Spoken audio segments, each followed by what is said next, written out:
So last time on Monday, we finished off by starting out this DNA gel question.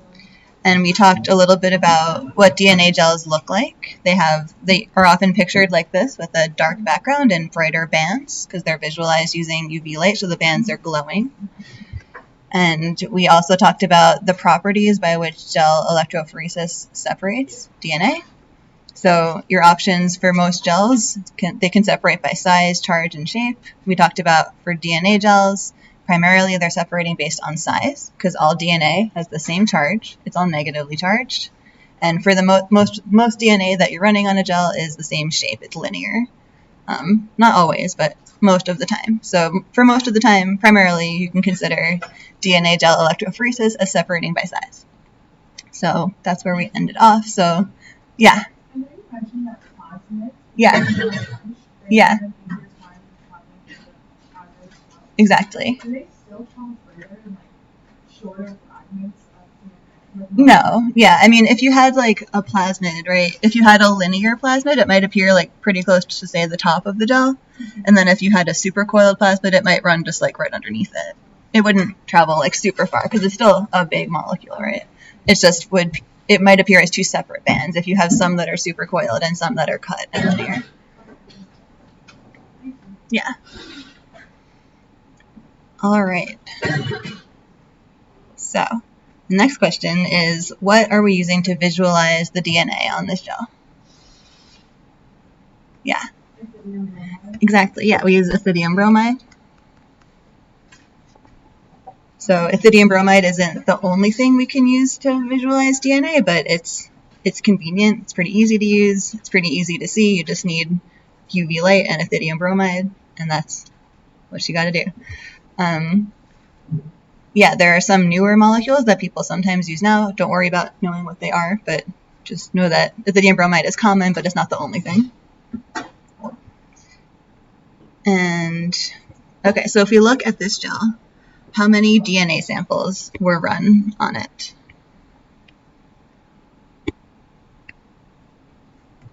Yeah. Yes, there were 9. So in each of these lanes, A, B, C, D, E, F, G, H, and I, there were 9 different samples loaded in each of these wells, and then they were run down the gel in this direction. So there's a negative charge down here and a positive charge up there. DNA has an overall negative charge, or sorry, other way around. That's what I get for not thinking. So DNA has an overall negative charge. It's going to be attracted to the positive charge at the bottom. So it's going to run in that direction. And based on its size, it will travel a long way if it's small. And it will travel less of the way if it's large. So, okay. Oh, I just gave away the last one. So where are the smallest DNA segments on this gel? Yeah. What? D. Yeah, sample D definitely has the smallest fragments because they mostly ran towards the bottom. Yeah. Excellent. Any questions about DNA gels? Okay. Yeah. How do you know? So I know it just like separates by size, charge, and shape. But like, why is size the most problem? Because for the case of DNA, they all have the same charge. They're all negative. They all have that sugar phosphate backbone, so the phosphates contribute a lot of negative charge to DNA. And for the most part, most DNA samples that you have are mostly linear, so they mostly have the same shape. They're just a straight line. So like, if Yeah. I were to do like protein electrophoresis instead, Yeah. is it still size? That's the most. So yeah, so we'll talk more about that in the protein lecture, but because there are different types of protein electrophoresis that you can do. The most common one that you'll usually see is called SDS page, and that one, the technique of it is to make the proteins very negatively charged and very linear so that you mostly separate them by size as well. Because naturally, you're right, like proteins have all kinds of shapes, and so if you didn't take care of that when you run a protein gel, it wouldn't give you a lot of information about their size. Yeah. Yeah. Yeah, you don't usually recover protein samples when you run them in a gel. Yeah. All right. So the last part of this set of questions is this genetic engineering scenario. So we have this little problem we have. So aphids are one of the most common pests that attack rose plants, although some roses are naturally resistant to aphids. So there is a recently discovered gene called gene X, which encodes for protein X, and we think it might be responsible for this resistance. So all of you take a few minutes and outline the steps that you can take to generate a strain of E. coli that can express protein X in large quantities so that we can purify them and do more research on them. So everyone take a few minutes and then we'll go through it together. And there's no one right answer, I'll say. It's sort of, there's a number of different things you can do. And so what I came up with that we'll go over might be different from what you come up with, but they might both work. So be creative, do some thinking.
Alright, so hopefully everybody has some ideas for at least how to get started. And so I will go ahead and show you the steps that sort of are a general set of, a one way you can do it. So first you can start by isolating genomic DNA from roses that have a resistance. And then you can use PCR to amplify gene X. Once we've made a lot of copies of that gene, we can cut it out using a restriction enzyme, and then use gel electrophoresis to separate out our gene from all the other fragments from our PCR reaction. After that, we can take a plasmid vector and cut that with the restriction enzyme and mix together the gene that we copied with the plasmid. Once we've done that, we can transform E. coli with our plasmid and then grow up the E. coli and select for the ones that contain our plasmid with our inserted gene. And then last, we can check to make sure that our insert is in the right place and it's in the right direction. So, did anybody have anything substantially different from this that they're unsure about? Yeah. So I was thinking of PCR, but if you think about like the black operon or the trick operon, some of the codes can be either cis to the plasmid or trans and go from the plasmid to the bacteria DNA. So would it be possible to engineer the DNA for the resistant roses to be trans from the plasmid to DNA like a lac operon? So what do you mean by cis and trans here? Sorry. So yeah. When I took genetics, yeah. my professor explained that some genes were cis to the plasmid, and they, like, if the lac operon was turned on, like the cap, if cap was present, and I'm not explaining this very well, and the bacteria was starved, and cap is turned on, then if the codon is cis, only the plasmid will express that gene. But if cap is on and the gene is trans, then the bacteria can express that as well. Okay, I'm not familiar with that expression system, but I mean, if you learned about it somewhere else, I'm sure that would also work. I would say that seems like it's, for lack of a better word, it seems like it's sort of more work to do it that way, but if it works, it would work. And it might be like a more permanent method maybe of making the bacteria express it rather than something like a plasmid, which could potentially like be lost or like kicked out over time. But yeah, I don't have a really strong genetics background, so I can't really comment on that. I apologize. Yeah. All right. So. Yeah. So when we get to after we've done PCR the gene. Yeah. And we get the DNA. Can you just explain why it's necessary to then use a restriction enzyme? Like, what are the steps? Yeah, so we're going to go through each of these steps individually, yeah, and we'll talk about that at that point for sure. Yeah. So our first step is just, isolating our genomic DNA. We'll sort of skip over for now. So our first step is going to talk about amplifying our gene using PCR. That's step 2. So the first question is more just about how we can control our PCR reaction in general. So how are we able to control the region of the genome that we want to replicate? Yeah.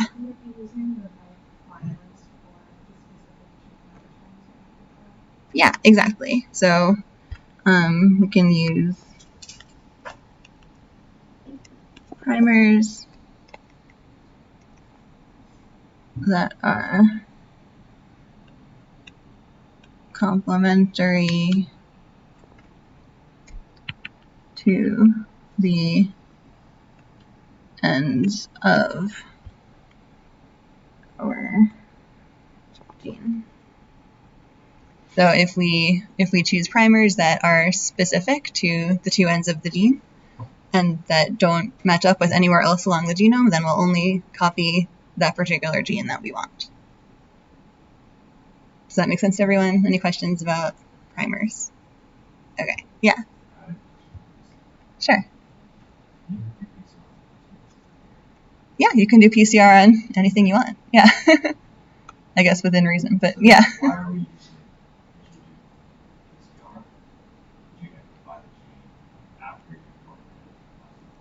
So if we don't do PCR to copy the gene out, we won't have anything to put into our plasmid because we need DNA we need a lot of DNA so that we can then stick it into our plasmid. So we got to do the PCR first off of the genomic DNA. Does that kind of make sense? Okay, cool. All right. So so the next part is step 3, which is cutting the gene out of our PCR products using a restriction enzyme. So if we think about our PCR product, we have, this is our gene.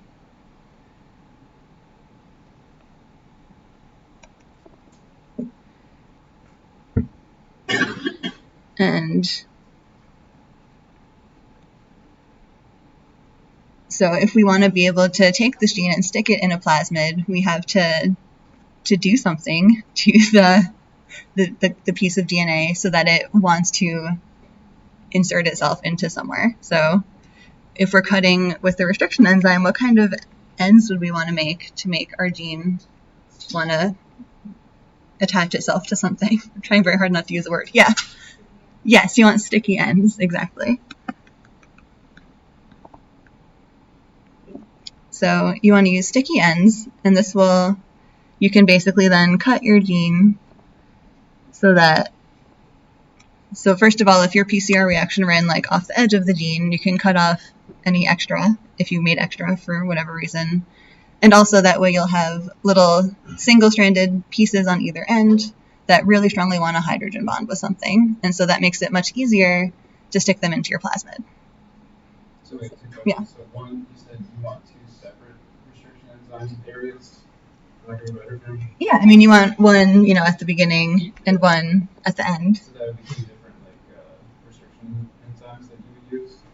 So yeah, you don't have to, but it often makes sense to want to use ones that create different sequences on each of the sticky ends, and that way you'll always stick the left side on the left and the right side on the right because they'll match to different matching sticky ends. If you have the same sticky ends on either side, it might stick itself in the other way, which would not be ideal. Yeah. Also, this might be a dumb question, but is every sequence of DNA going to have a palindrome that it can be cut? So not all genes naturally have restriction enzyme sites exactly at the ends where you'd want them. So this actually comes into when we talked about a little bit with gene-directed, site-directed mutagenesis before. So you can design primers that you sneakily put your restriction enzyme sites in the middle of your primer. So if you can have a long primer, you can have a restriction enzyme site, might not match your gene, but the rest of your primer matches the gene. So all the copies you make, once you make the complement to the primer, you'll conveniently add in your cutting site. You could put that in an intron area or something, maybe? Sure. I mean, you just want to put it just on either end of your gene. I guess we're assuming that this gene doesn't have introns. It's just the full normal gene. Okay, yeah. Got it. Yeah. Yeah. So you design your restriction enzyme to have a mutation, and so it adheres everywhere else except for. So you would design your primer. So when you're copying your gene out of the genome, so you have, let's see if I can draw this. So you have, actually, I'm going to start again. That wasn't really what I wanted. So you have your gene X in red. You have the rest of your genome in blue. So when you design your primers, let's make the primers, I don't know, green. So you can design your primers to have a restriction enzyme site, and then the rest of it will match the beginning of gene X. And so the primer can sit like right on the beginning of your gene with the restriction enzyme site right in front. And then the same thing for the other side. But you know what I mean? Yeah, you're using sort of mutagenesis in a way of like inserting DNA that wasn't necessarily there before into the copies that you're making. And because like all your PCR products are going to have a primer also attached to it, they also all have the restriction enzyme. Exactly, yeah. So when you copy from here, you extend off of this end of the primer, and then on your next cycle, you start copying, from the other way, and then when you make that copy, you copy to the end where that primer started. So you'd include that restriction enzyme site. Yeah. Any questions about that?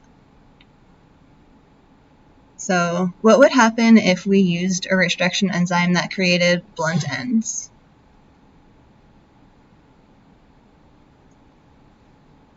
Would it help us? Would it hurt us? Can we use it afterwards? You wouldn't want to add the bond to like the new plasmid. Yeah, so it would be less sticky, less likely to attach itself to the plasmid. And even if it were to sort of attach itself to the plasmid, there would be no way to tell it which direction to face. Because with blunt ends, there's no way to tell it this is the left and this is the right. Okay. So our next step was, now we copied our gene with PCR. We now have our fragments, right? We have our gene that has the sticky ends. And then we have the little pieces that we cut off. So we're going to use gel electrophoresis to separate the gene we want from the other little fragments. So how do we know which band is going to have our gene in it after we run our gel?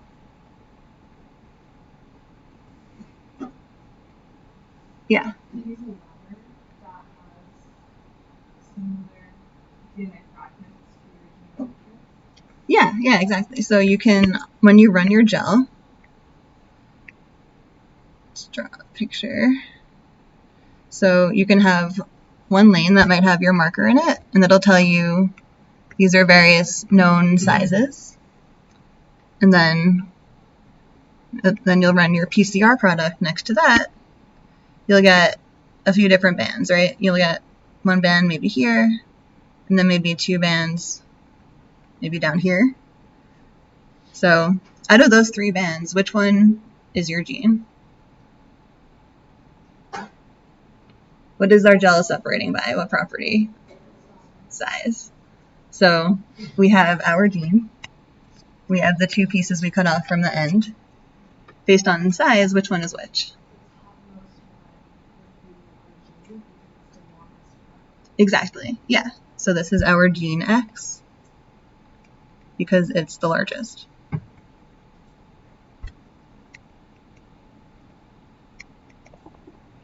And we could also use our marker because we should have an idea of how big what size our gene should be. And so knowing, if we know our gene is falling between whatever 600 and 400, and we know our gene's supposed to be about 500, we kind of know the right thing is happening.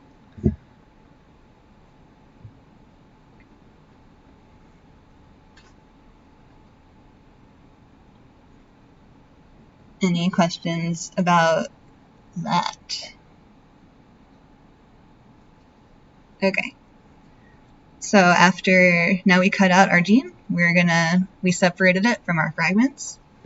And so now we are ready to get our plasmid ready to accept our gene. So we are also going to cut our plasmid with a restriction enzyme.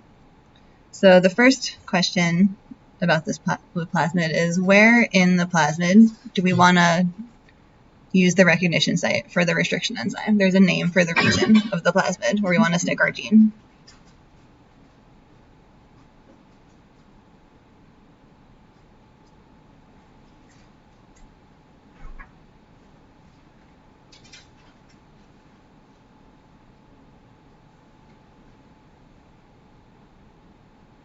Yeah. Yeah, so this is called the polylinker region.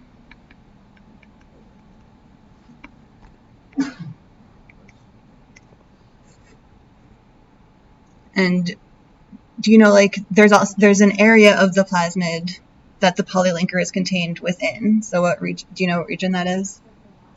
Yeah, exactly. It's in the lac operon, or specifically in the LAC-Z gene.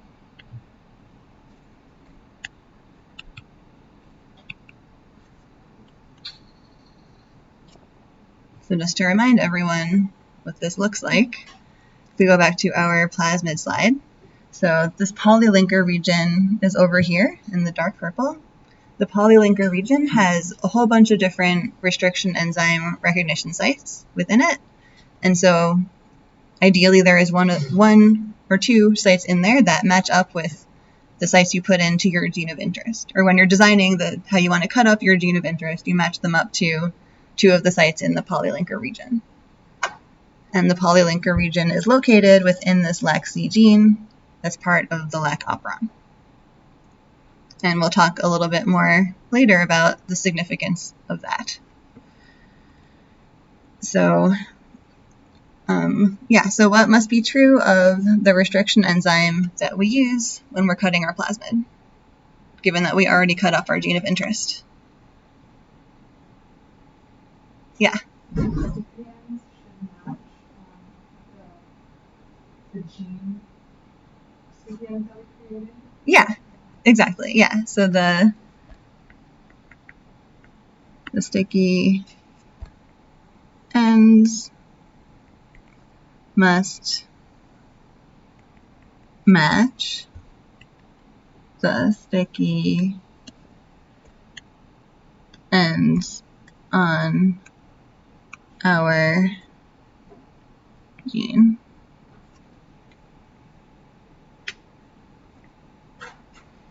Because otherwise they won't stick to each other, and then you can't put your gene in. Okay, so what properties does this plasmid that we just looked at, the PUC18 plasmid, what other properties does it have, including what we talked about, that make it suitable for protein expression? So there's a few things on this plasmid that help it make proteins for us. Yeah. Would it just be like general plasmid features, like in ORC, or? I'm sorry, what? Like, could it just be like general plasmid features? Like what? Like an ORC. Like an origin of replication? Yeah. Yeah. So yeah, having an origin of replication is really important, because if you don't have an origin of replication, your bacteria won't copy the plasmid and pass it along when it divides. That would be a problem, because you want the bacteria to keep your plasmid when it divides. So great, we need an origin of replication.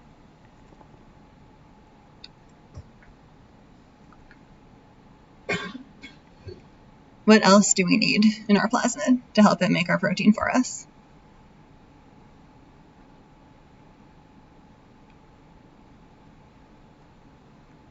Yeah.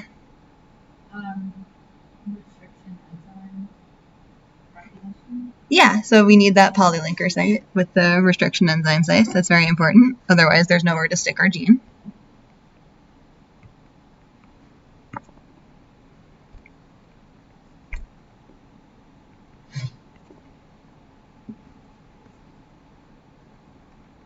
What else helps us with our plasmid? Yeah. Well, I'm pretty sure this is the right answer, but the ampicillin resistance gene allows us to identify whether the plasmid will actually be inserted. Exactly right. Yeah, so if we didn't have the AMP resistance, we wouldn't know if we were growing up our bacteria if they had our plasmid or not, and if we wanted to keep those colonies or not. So yeah, the antibiotic resistance is very important.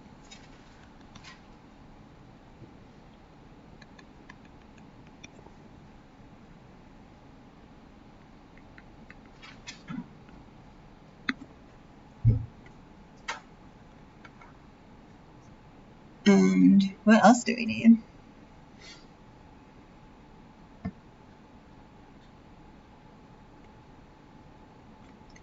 Can look at our picture again.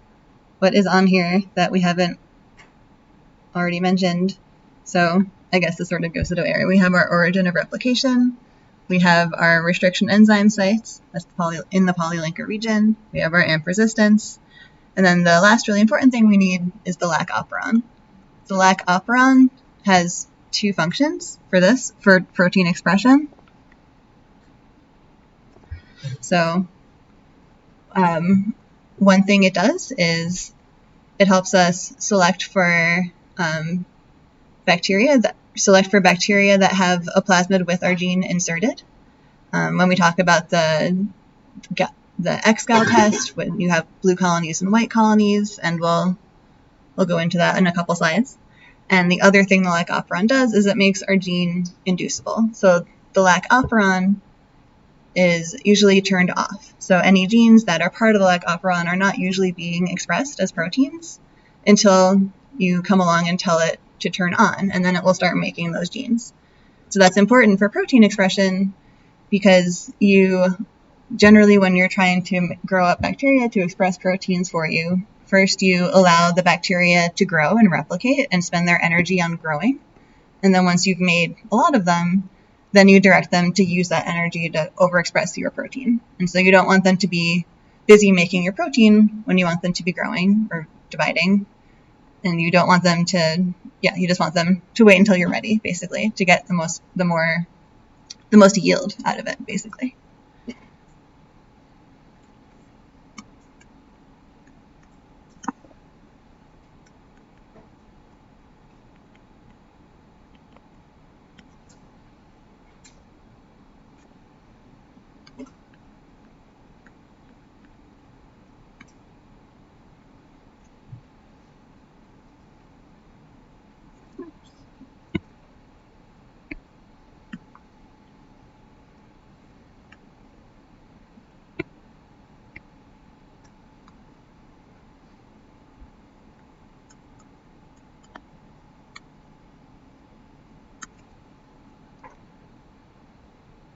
All right.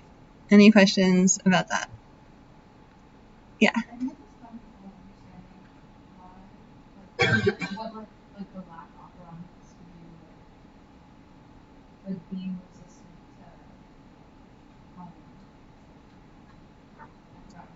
to Okay, so yeah, it doesn't confer resistance. It basically, there's a color change. So we're going to talk about that in like 2 slides from now.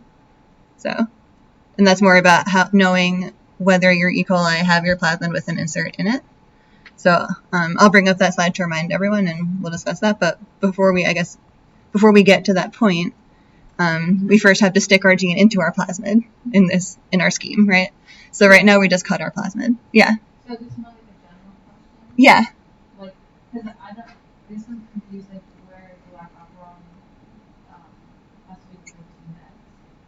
Yeah, so when we use this polylinker region, we're going to cut our plasmid here, right?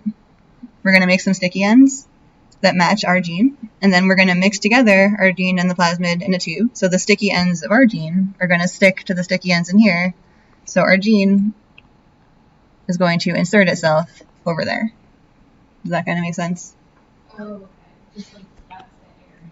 That's the place where it's going to go once they mix. Yeah, so your gene is going to get inserted into the LAC-Z gene, which is part of the lac operon. Okay, so, all right, so the next step of our, yeah.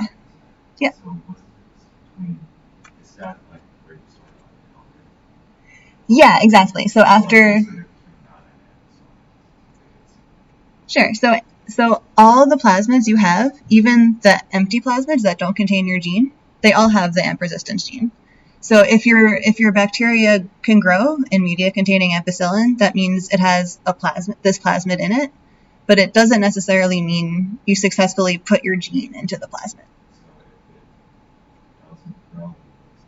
So if the bacteria doesn't grow, it means it doesn't have the plasmid. It has no resistance to ampicillin, so it dies. Yeah, so like every time. Okay, so like let's say you have bacteria, right? The bacteria themselves are not, you choose bacteria that are not naturally antibiotic resistant. So when you then try to, you do your transformation with the plasmid, some bacteria will get plasmid, some bacteria, just for, whatever reason, they won't take up the plasmid. So then you allow them to grow in the presence of antibiotic. If they took up the plasmid, they can grow because they're resistant. If they didn't take up the plasmid, they can't grow because the antibiotic kills them. Okay, so just like this is sorry. Yeah. So the amp is there to make sure the bacteria is greater than the black is there to make sure that the plasmid is greater. So the ampicillin gene is there, the AMP resistance gene is there to tell you whether or not the bacteria contains plasmid.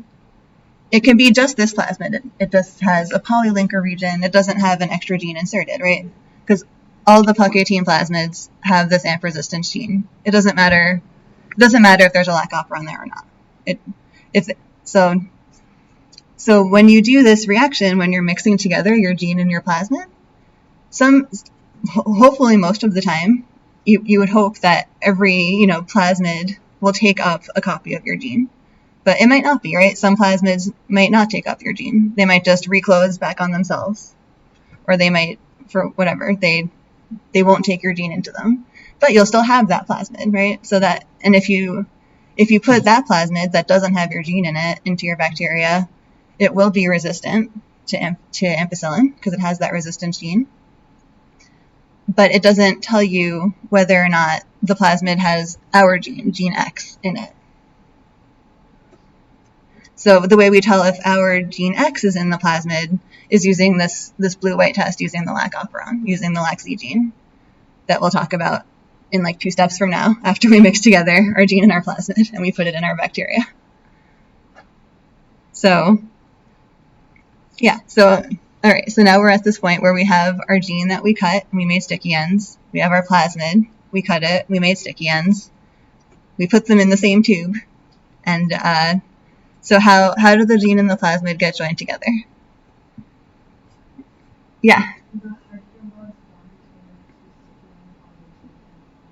Yeah, so the first thing that happens, basically spontaneously, is the hydrogen bonds between the sticky ends. Yeah, exactly. So the hydrogen bonds that form between the sticky ends kind of help the bases stick together.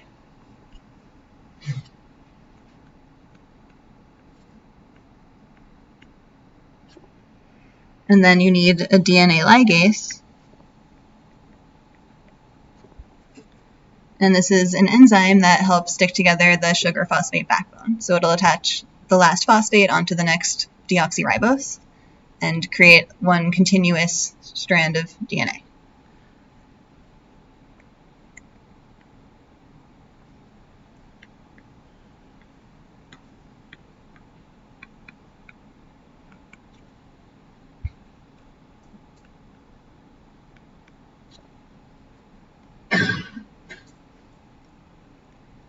Any questions about this part?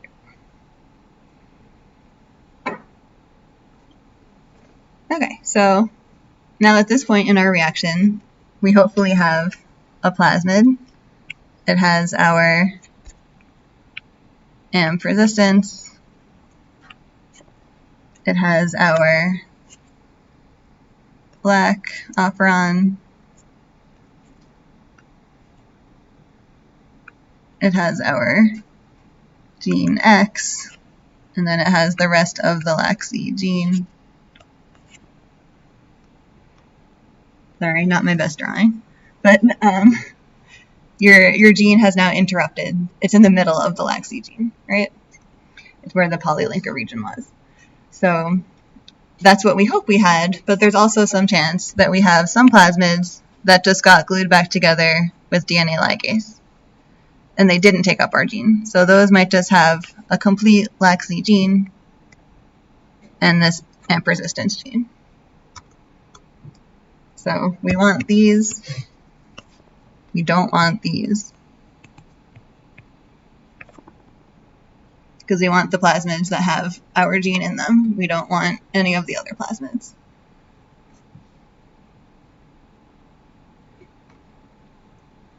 So that brings us to how do we select for our E. coli that contain our plasmid with our gene inserted, which is step 8 of our process. So how do we select for bacteria that have just the plasmid, which we just talked about? Yeah. Would they be ampicillin resistant? Exactly. Yeah. So any bacteria that have any form of this plasmid are going to be ampicillin resistant.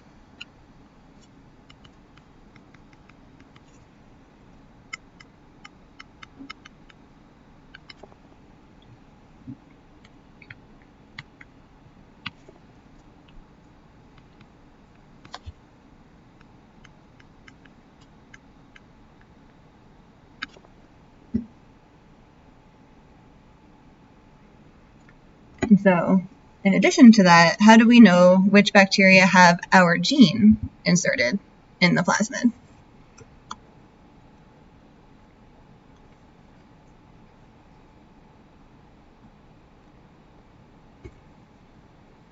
So this is where our blue-white test comes in.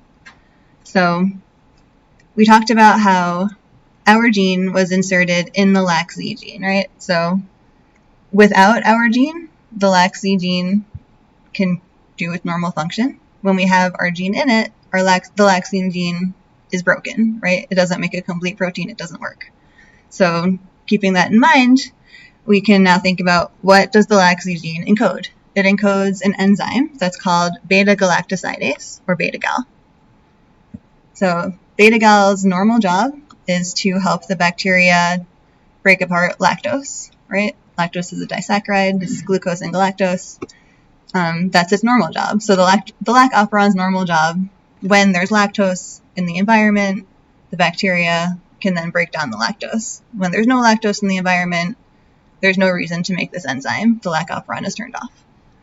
So we take advantage of this in our blue-white test. So we have our LAC-Z gene. It encodes this enzyme beta-gal. But instead of feeding it lactose, we feed it this sugar analog called X-gal. It also has a very long name, but we will call it X-gal. So when you cleave this sugar X-gal using the beta-gal enzyme, you end up with one galactose and one other product, and it is blue in color. So if you have a functioning beta-galactose enzyme, those bacteria will turn blue when they digest X-gal. If you have a beta-galactose enzyme that doesn't work, for example, because you stuck a gene in the middle of the code for it, you can't cleave this, you don't get a blue color. The bacteria remain white or colorless in color. So that is sometimes called the blue-white test, right? Your bacteria turn blue when you didn't successfully insert your gene, because the bacteria can successfully make beta-gal that cleaves X-gal. When you did successfully insert your gene, the beta-gal enzyme doesn't work. It doesn't cleave X-gal. You have colorless bacteria that are their normal color. Any questions about the blue-white test? Okay. So that is how, and we can do that test. So now we can grow up the bacteria that we transformed. We can grow them up in ampicillin, and we can feed them X-gal. And the ones that grow have our plasmid, and the ones that don't turn blue have our gene in them. Make sense? But they could still cleave X-gal, like the ones that do have our gene, because No, they can't. Yeah, they can't cleave X-gal if they have our gene, because our gene interrupted the code for the beta-gal enzyme. So how do you know, like how do they not like starve to death? You know what I mean? If you're only using X-gal. So that's not their only food source. So they're also being fed usually glucose, is bacteria's favorite sugar. Yeah. So most media will contain glucose or other sugars, and then in addition to that, you can feed them X-gal as the test, but in addition to a food source that doesn't depend on the lac operon. Oh, okay. Oh, okay. So the lac operon only helps them digest lactose. Most of the time, they don't really want to eat lactose anyway. They really strongly prefer glucose. Yeah. Okay. Yeah. So the point of the lac operon for the plasmid is just like whatever gene you end up adding, whether it's gene X or some other gene, it will stop the lac operon from happening, and that's how you figure out with multiple different genes if the bacteria or like the plasmid and the new DNA actually or bacterial DNA actually like combine. Yes, I just want to ask you to be more careful with your terminology. So there's the lac operon, which controls the expression of a set of genes. And then there's the LAC-Z gene itself that makes beta-gal. So our gene is interrupting the LAC-Z gene itself. The lac operon like mechanism for turning on and off that region, that still works, if that kind of makes sense. So yeah. Okay, so like the lac operon is turned on. The bacteria tries to make LAC-Z, and it doesn't. And that would be for any kind of gene you have. Yeah, for any gene that you put in that polylinker region, it'll interrupt the LAC-Z gene, which encodes beta-gal. Yeah. Probably a dumb question, but so why do we use like these two sites of an antibiotic? Why not just insert the interest into the antigen? It's both the plasmid. Yeah, well, if you put your gene of interest into the AMP resistance gene, that would interrupt the bacteria's ability to make the protein that helps it be resistant to AMP, right? The beta-lactamase. So if it can't make that beta-lactamase, it's actually no longer resistant. So you could sort of, I guess, do an opposite test where if it dies in ampicillin, then it contains your plasmid, but less useful.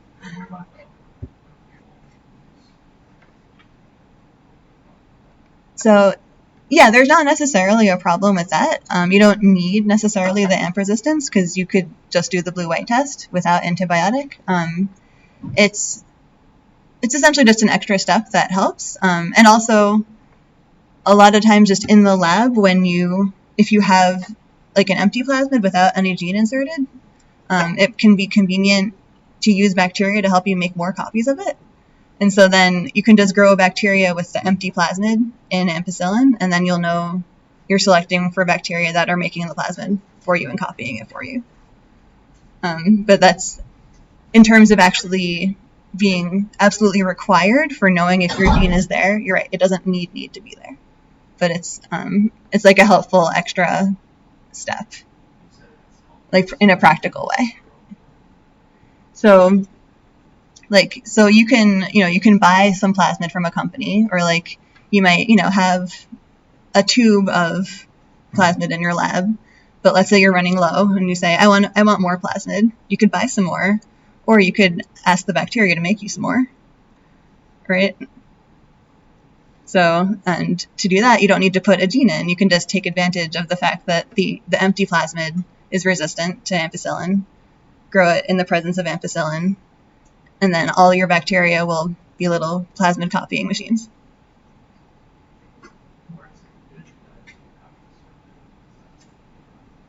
Yeah, otherwise it's much harder to tell which bacteria have your plasmid and which ones don't.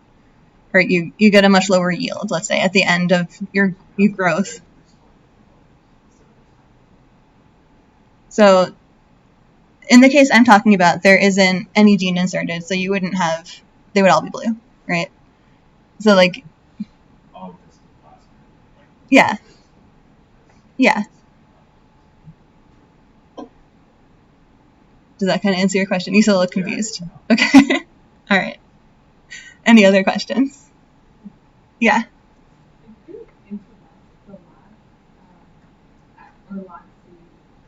Mm-hmm. How is a lac operon still fully functional as isn't that still like part of it? It's part of it. So we go into it more in, I think, chapter 5. But so the lac operon has a bunch of different parts. So there's the lac repressor, there's the promoter, there's the operator, and then there's lac Z, and then there's two other ones. I actually always forget their names because we don't use them a lot, but I think they're lac Y maybe, and lac, oh boy, maybe lac A. There's a bunch of genes there. And so if you're interrupting lac Z with your gene, that's only interrupting what lac Z codes for, which is beta gal. So this part of the lac operon over here, the part with the repressor, the promoter, and the operator still works, and that's the part that is used to make your gene inducible. And I have a whole lecture on this with much better pictures, so yeah. So I guess just that one part is not functional, or it has a different function now. Yeah, exactly. The same promoter and operator region are using Yeah, yep. Yeah, so now if you have your gene X here, you can use the fact that you're inducing expression to make the bacteria just make your gene, which is now part of the operon in a way.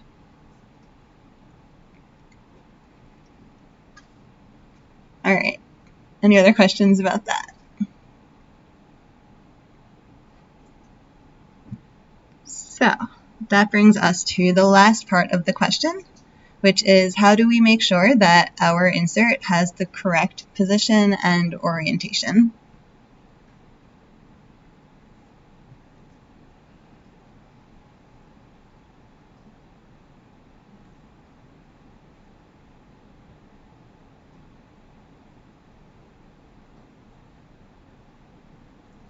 Yeah. Yeah, absolutely. So one really common thing people do at this point is Sanger sequencing, which is the chain termination method.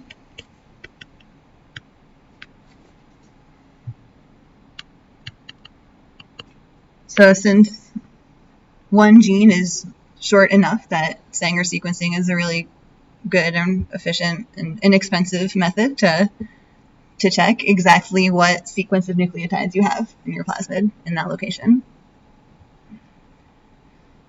And that will tell you exactly what you have there. There's sort of no wiggle room. Any other ideas? Yeah. Sure. Yeah. So you could use next-gen sequencing, but usually they're usually used for more larger genomes. So in this case, they're not really necessary.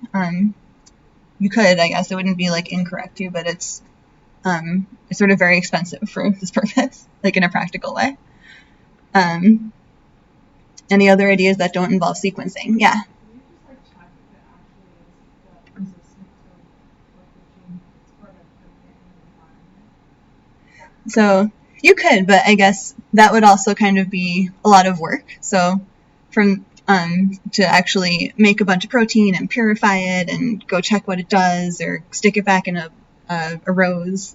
That's a lot of work to do for if you're like not totally sure that you have the right thing. But yes, that one way is to just check functionally. Yeah, but not the most efficient way, maybe. Are there other things that we have been talking about in this chapter? Yeah.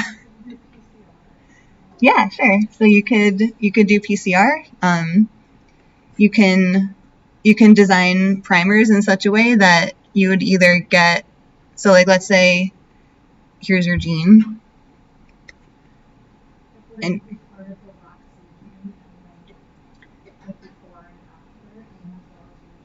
exactly, yeah. So you could design primers that kind of split across the border of your gene and like the lac Z gene. And that way the primers will only stick if both your gene and the piece of the plasmid are there. You can also just design primers that are, let me make a different color. You could design primers that kind of fall on either side, right? So if your gene is inserted, this fragment would be long. If your gene isn't there, that fragment would be short. You could run it on a gel and see how big it is. And if it's long, you know your gene is there. If it's short, you know your gene is not there. Any other ideas that you could use in terms of looking at sizes? Yeah. Sure. Yeah. So like this is with your gene inserted. So maybe this is, I don't know, 1,500 base pairs. If you have one that doesn't have your gene inserted, so you just have your laxi gene, and then you have those same primers that fall here and there. Maybe this is only, I don't know, 300 base pairs because your gene isn't in there, so it's shorter.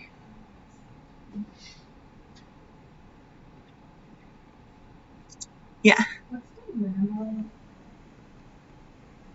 segment that PCR works on? 300 base pairs.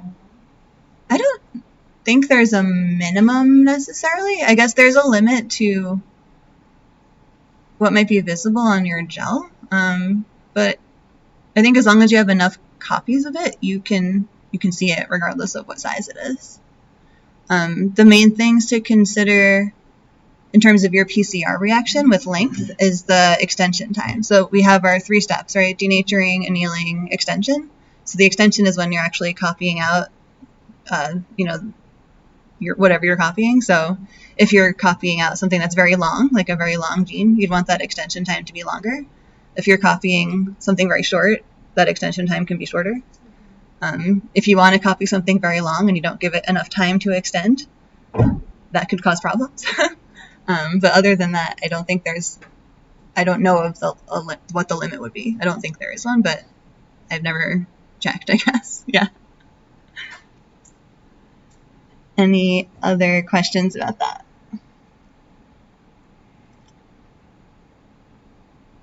Okay, so that is what we have for Chapter 3. Our quiz for Chapter 3 is due this coming Monday, so make sure you finish that before Monday night. At this point, we're going to keep going with Chapter 4.